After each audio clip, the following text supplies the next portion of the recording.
So if you were to bring the black share of wealth at least to the black share of the population, it would require an additional at least $10 trillion. But if we were paid those unskilled wages at a 6% interest rate, we would have $6.2 quadrillion that we would be owed today. Reparations is the key. The story have black folks come and talk about what kind of hell they live and have people have to listen. Reparations will set us free.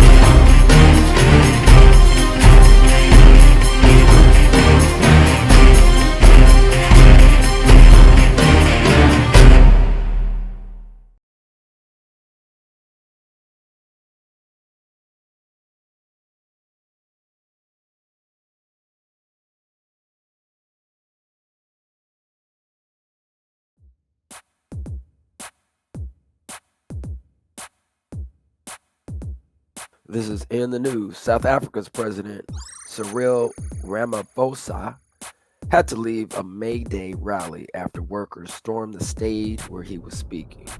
Chanting, "Cyril must go," they held up signs demanding a wage increase during a ceremony in a stadium near the northwestern city of Rustenburg. The protesters, who worked at a local mine, have been striking for weeks. President Ramaphosa tried to address the miners' concerns, but was greeted by booing. The workers wanted an annual pay raise of 1,000 rand, a demand which President Ramaphosa addressed directly. "We have heard that message and we will be dealing with that matter," he is quoted as telling the miners by the IOL news site. He also pledged to speak to the relevant authorities to meet their demands, IOL reports. In a 2-minute video of the disruption, the president can be seen making repeated attempts to calm the workers down, only to be greeted with further jeering and booing. Established as Sibanye Gold Limited in February 2013, the company was created through the unbundling of Goldfields Limited, 100% owned subsidiary GFI Mining South Africa Proprietary Limited, which owned the Kloof, Driefontein, and Beatrix gold mines dating back to Cecil Rhodes and Charles Rudd as joint managing directors, are co-founders of the Goldfields South Africa Limited in 1887. According to South Africa's 2011 census, average annual household income for blacks was 60,613 rand, roughly 8,700 at the then current exchange rate. About a sixth the average annual income among white households and a quarter that of Asian households. Mixed race or colored in South African parlance, households had an average income about twice that of blacks. Note that those figures are in current dollars and so aren't directly comparable to the inflation-adjusted ones in the Economist chart. The other trend the Economist graphics makes clear is how much faster South Africa's black population is growing relative to other racial groups. Blacks made up 79.2% of the country's 51.8 million people, according to the 2011 census, up from 77.4% in 1996. Whites were 8.9% of the population, down from 11% in 1996. The population shares of mixed race and Asian people have stayed fairly consistent. And if you want more information on demographics of South Africa, you can go to pewresearch.org. All right, I think we have a clip of what you were describing there. Let's take a look. Mandla Armamalane Masule Kapuluwela Relupile. We've had you want Rupile.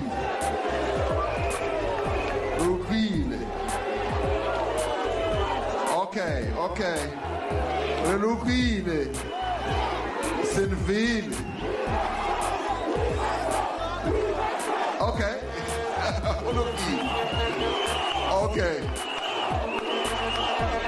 Okay, that's fine. Koluki. Okay. Well, okay. Alrighty then. Yeah, I just don't understand why, black people, especially in Africa, just don't have their own industries, right? Why they can't even own their own mining companies is weird, but Yeah. it's what it is. Yeah. Hopefully there'll be some, change to that. That doesn't make any sense. Okay. What else doesn't make any sense here? Aid groups. Biden $33 billion for Ukraine skims on humanitarian needs. The organizations are asking Congress to beef up aid spending, arguing that fuel and food shortages are making such work more expensive. Leading aid groups want Congress to ramp up funding for food and other global humanitarian needs, exacerbated by Russia's full-scale invasion on Ukraine, saying not enough of President Joe Biden's new $33 billion request is devoted to such concerns. The aid groups are drafting a letter laying out their worries to senior U.S. lawmakers who oversee appropriations. They calculate that less than 6% of Biden's latest funding request is directly aimed at relieving an immediate humanitarian crisis that has rippled well past Ukraine's borders. At least $5 billion is urgently needed for food and nutrition assistance, some say. Now, why again is this America's responsibility? Great question. Well, speaking of being responsible or irresponsible, racial inequalities, and homelessness by the numbers. Most minority groups in the United States experience homelessness at higher rates than whites and therefore make up a disproportionate share of the homeless population.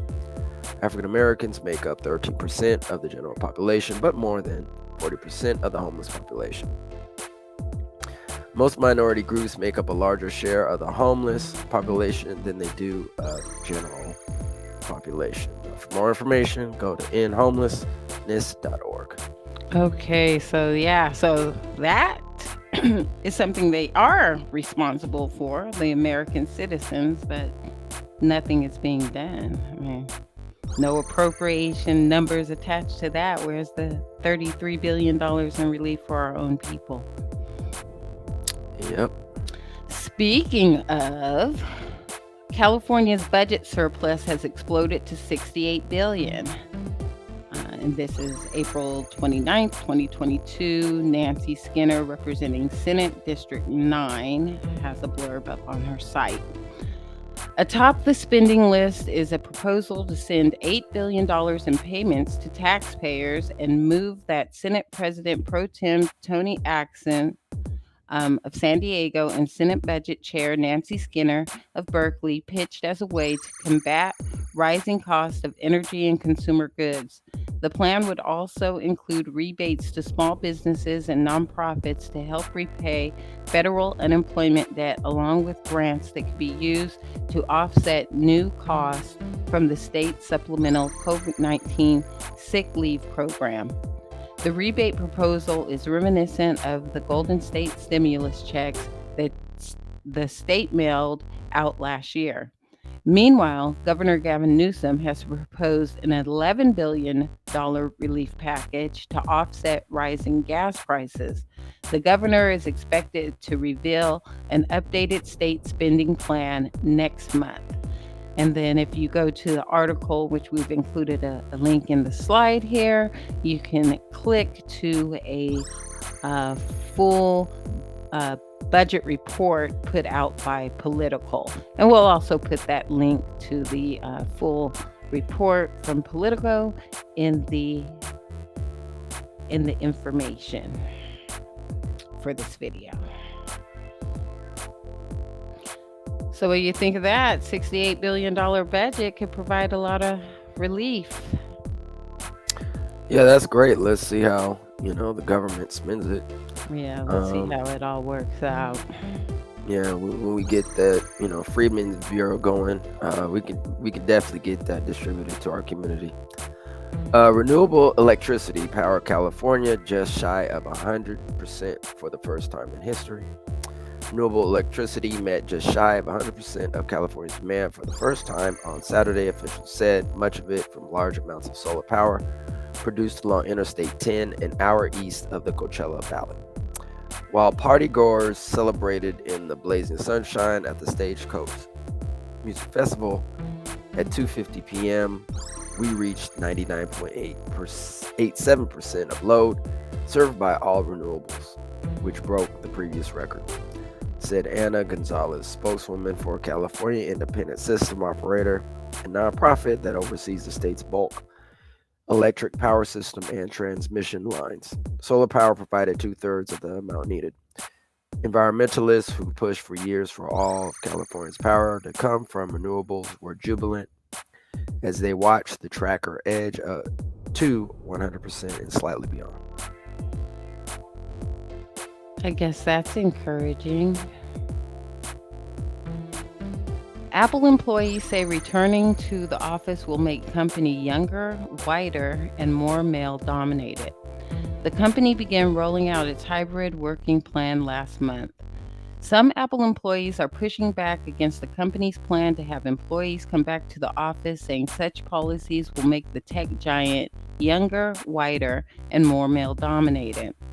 The group, Apple Together, which comprises some 200 employees of the company's 165,000 in total, released an open letter to Apple's executive team last week titled Thoughts on Office-Bound Work. The group wrote that employees and executives have different vision on how the future of work ought to be. They say that being forced to return to the office will deplete time and resources. In-person collaboration, they said, was important for creative process, but not something that was needed every week. The group then elaborated on how forcing employees to relocate to the office for at least 3 days a fix will change the makeup of our workforce. It will make Apple younger, whiter, and more male-dominated, more neuronormative, more able-bodied. In short, it will lead to privileges deciding who can work for Apple, not who'd be the best fit, Apple Together wrote. Okay. Apple employees say return to the office will make company younger, whiter, more male. Hasn't it And always more been that way? able-bodied, I really didn't understand, so I did want to get your take on that. I mean, more I able-bodied. don't get it. Yeah. I mean, I don't know about that, but it's always been, I don't know about younger, but it's always been whiter and male dominated. So Yeah, that's I for don't know what they're sure. So talking I about. don't know They're talking what's about more. changing, right? So, Yeah. all right, moving on.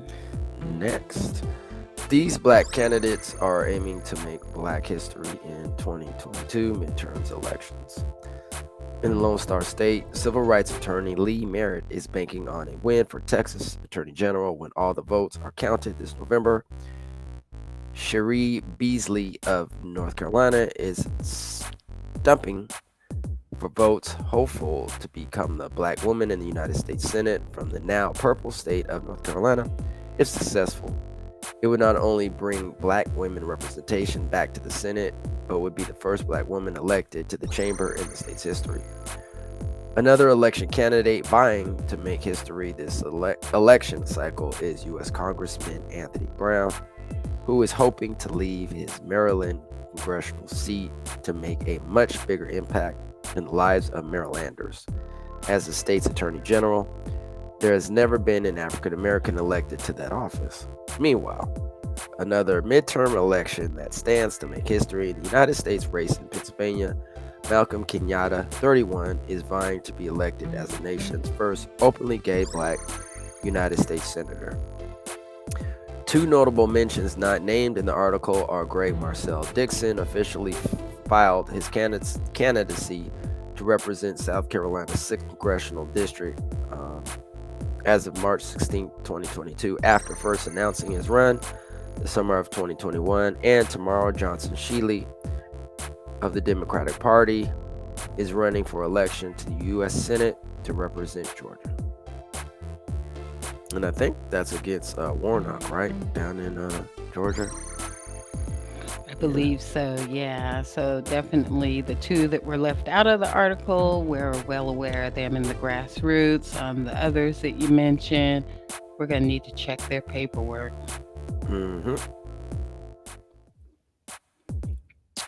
Okay, Psaki gives full-throated defense of Biden's new disinformation czar, says she's an expert with extensive qualifications, and points out the board was set up under Trump. And then we just go through some bullet points from the article. You can check out the full Daily Mail, the full article on Daily Mail UK News. White House Press Secretary Jen Psaki defended the head of President Joe Biden's Disinformation Governance Board. She also slammed the board's critics, noting its existence goes back to the Donald Trump administration. Psaki noted Jankowicz is an expert on online disinformation. This is a continuation of the work that began at the Department of Homeland Security in 2020 under former President Trump, she said of the board. DeSantis on Friday joined the chorus of Republicans slamming the new board. Florida governor promised to fight back and said Biden wants to silence critics. GOP Senator Tom Cotton also on Friday said the board should be defunded. Latest fury came as a new board, as I guess they're trying to say, as news of the board's head, Nina Jankowicz, surfaced. She sings about misinformation to the tune of Mary Poppins' song, Supercalifragilisticexpialidocious. Janowitz has called Hunter Biden's laptop a Trump campaign product and tied it to Russia. So they're accusing her of spreading disinformation herself about the whole Biden laptop scandal. And let's see what her other expert qualifications consist of. Pondering is really quite ferocious. It's when a huckster takes some lies and makes them sound precocious by saying them in Congress or a mainstream outlet. So disinformation's origins are slightly less atrocious. It's how you hide a little lie. It's how you hide a little lie. It's how you hide a little lie. When Rudy Giuliani shared bad intel from Ukraine, or when TikTok influencers say COVID can cause pain. They're laundering disinfo and we really should take note and not support their lies with our wallet, voice or vote. Oh, information laundering is really quite ferocious. It's when a huckster takes some lies and makes them sound precocious by saying them in Congress or a mainstream outlet. So disinformation's origin seems slightly less atrocious. Woo. So I guess she got bars. Yeah, how long is this clip? I was about to cut it off. That was the short version, but yeah. So I guess on. those are the qualifications you need to be appointed to the Biden administration office. Wow. Or you can do the Dougie.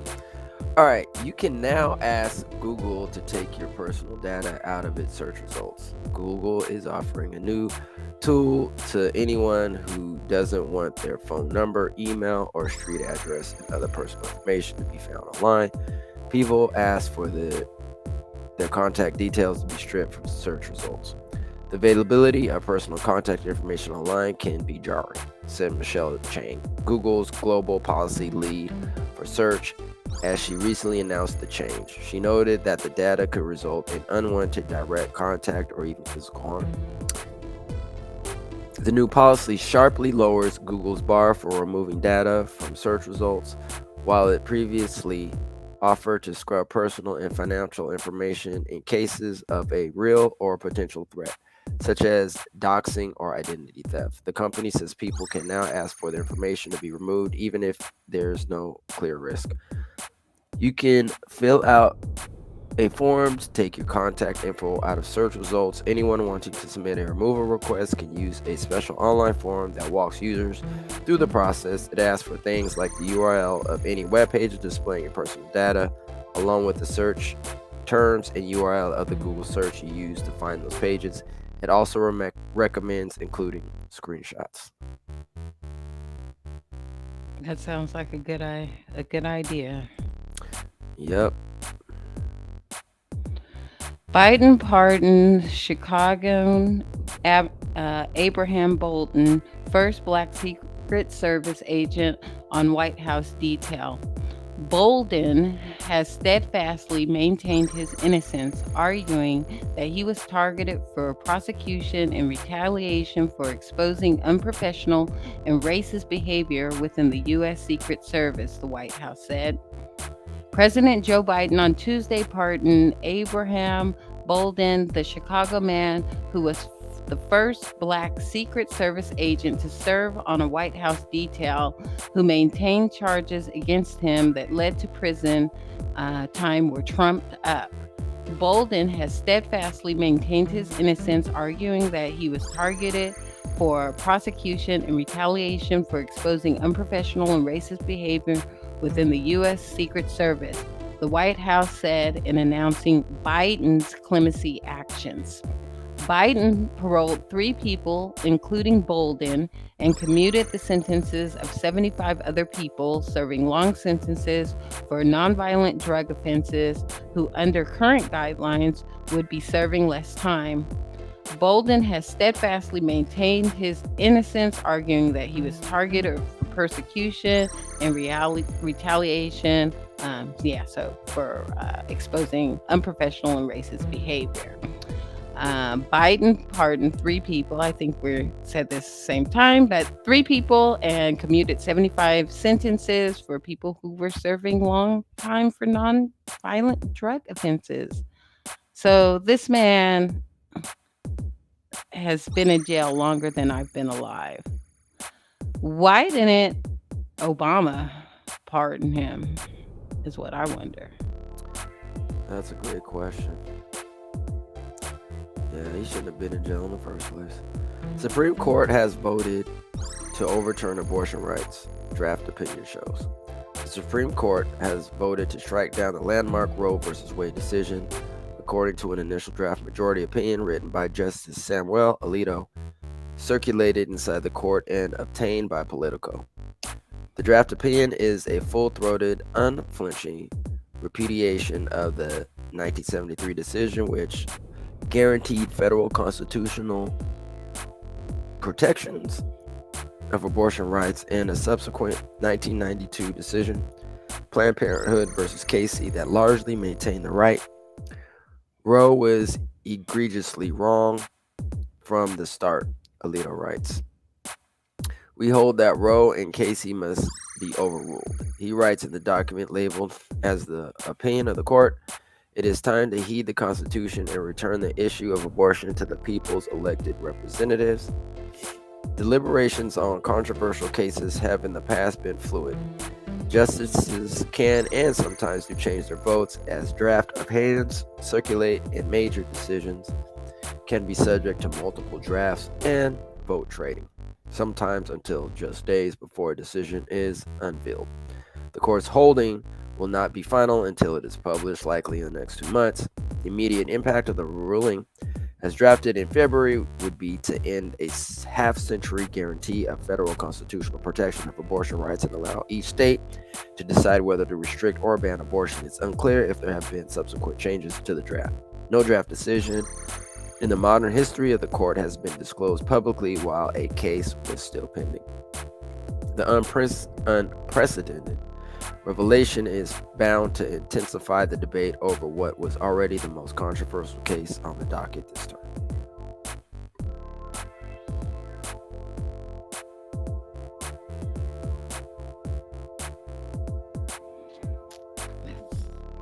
Unqualified Botox filler and laser doctors revealed in Egypt. A BBC news investigation has exposed serious flaws in the Egyptian beauty industry that are endangering lives and leaving people scarred for life. In Egypt, you have to be a dermatologist or plastic surgeon to inject Botox or dermal fillers. Even laser hair removal requires a qualified doctor's supervision. But the BBC found dozens of unqualified people working in the beauty industry in breach of Egyptian laws and regulations, stating that they were overwhelmed by the fast pace of growth in the sector. The body responsible for registering doctors in Egypt and Doctors Syndicate told the BBC they need more power to take action. The Egyptian Health Ministry has not responded to the BBC's request to comment.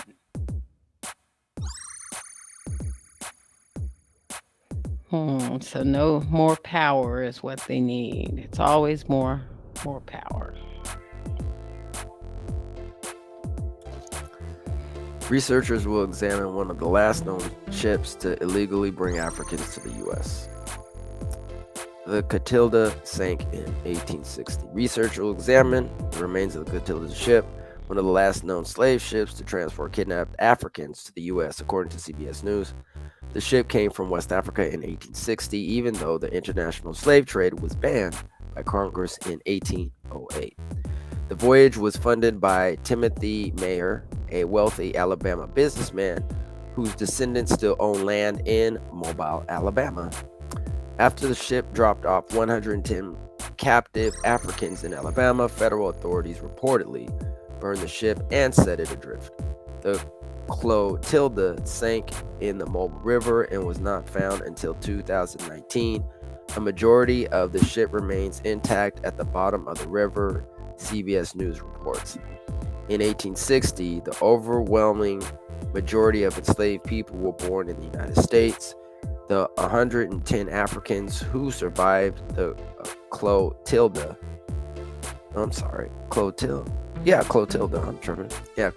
ship were part of a rare few who knew direct routes to their native land, and they would create their own community in Alabama known as Africatown.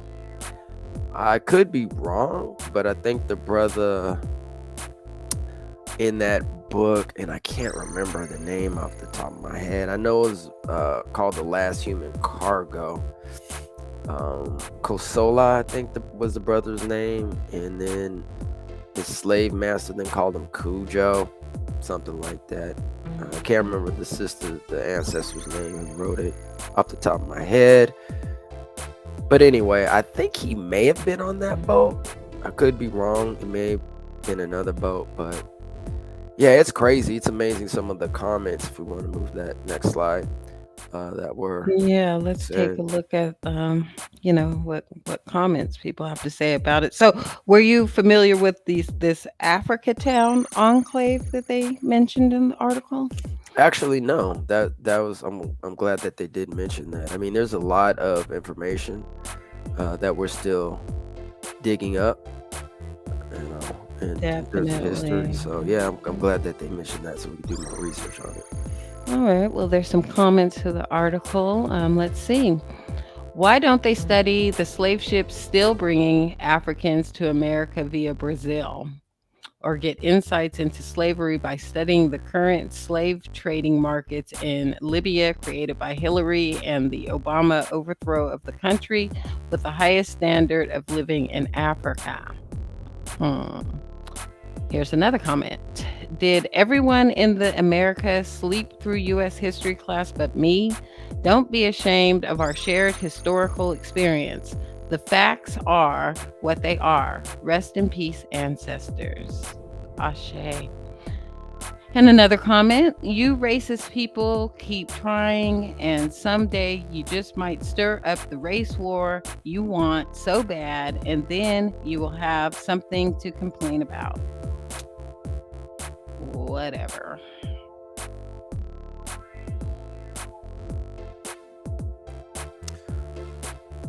And just to note, that book is called Barracoon, The Story of the Last Black Cargo, and written by the great ancestor Zora Neale Hurston. We'll make sure we'll put that link down below in the description so you can check it out if you have not read it. It's an excellent read. All right, some more of the comments. Is that really necessary? Who cares? Literally dredging up the past, anything to keep hate alive. They need to tell the true stories of hate and disgust. Proud to be an American. Amazing. Slavery wasn't illegal back then, but factual. Send it back and add some. I believe that was cut off, but it might have said, send some more back in there or something to that effect. The family still owns land bought with slave labor and probably vote Republican. The only people that came over here on boats was white people. We've been here, and that's a proven fact. Somebody responded, that, sir, is not true. So yeah, so some of those were comments regarding that article. Yeah, people are so misinformed. That's why we need to really get this community engagement going to educate the people. Yeah. Reparations aren't about justice. They're an act of revenge. And this is an opinion piece by a Douglas Murray that showed up in the New York Post. All right. 10 years ago, the idea of reparations sat on the political fringes in America.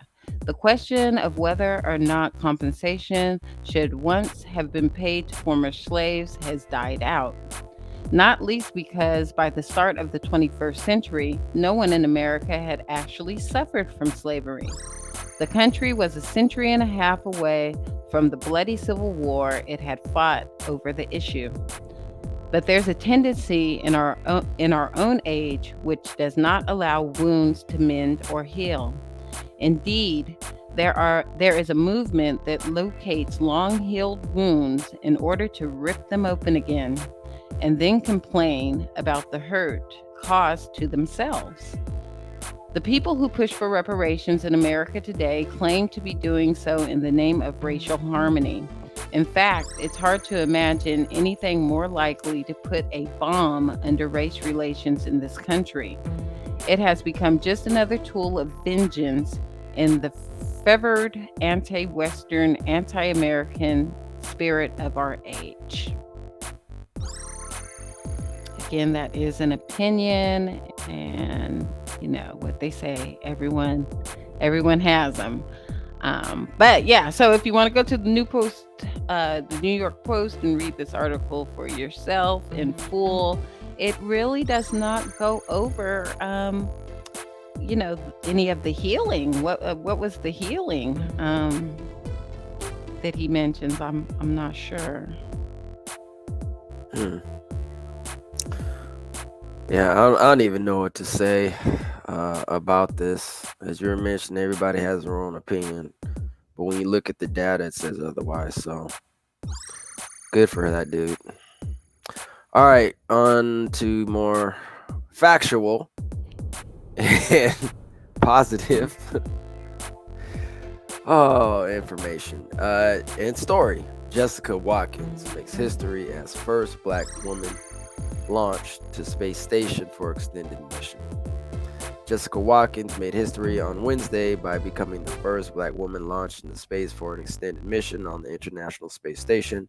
Watkins, 33, and 3 other astronauts rocketed into space from the Kennedy Space Center on Merritt Island, Florida at 3:52 a.m. I think it really is just a tribute to the legacy of the Black women astronauts that have come before me, as well as to the exciting future ahead, Watkins said during the NPR interview. Last November, NASA announced Watkins would be the 4th and final seat on Crew Dragon for SpaceX's Crew 4 mission. The assignment meant she would be the first Black woman to join an ISS crew for scientific research, station maintenance, training, and moreover, a 6-month period.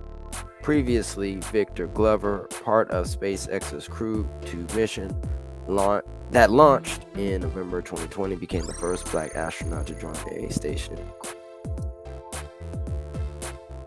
Okay, well, congratulations to Miss Watkins. That certainly is, a positive note to end on.